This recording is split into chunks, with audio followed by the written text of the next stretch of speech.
পড়ছি কবিগুরু রবীন্দ্রনাথ ঠাকুরের খেয়া কাব্যগ্রন্থের কবিতা কৃপণ।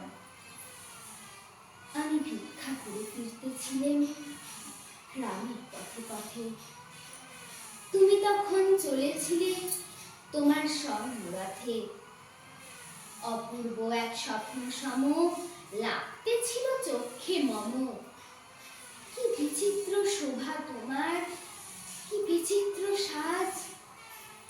আমি মনে ভাবতেছিলেম এ কোন মহারাজ। আজি শুভক্ষণে রাত পোহালো, ভেবেছিলেম তবে আজ আমারে দাঁড়ে দাঁড়ে ফিরতে নাহি হবে।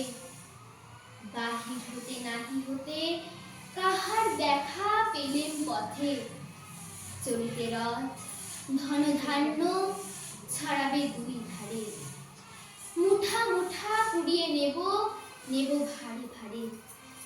দেখি সহসা রথ থেমে গেল আমার কাছে এসে। আমার মুখপানে চেয়ে নামল তুমি হেসে। দেখে মুখের প্রসন্নতা জুড়িয়ে গেল সকল ব্যথা। হেন কালে কিসের লাগি তুমি অকস্মাৎ। আমায় কিছু দাও গো বলে বাড়ি উঠলে হাত।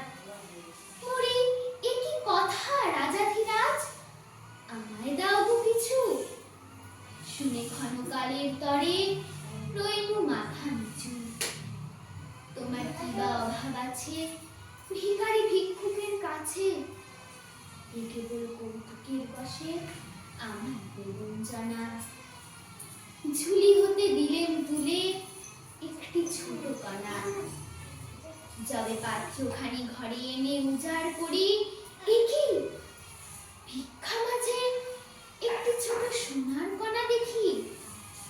দিলেন যা রাজ ভিখারিরে, স্বর্ণ হয়ে এলো ফিরে।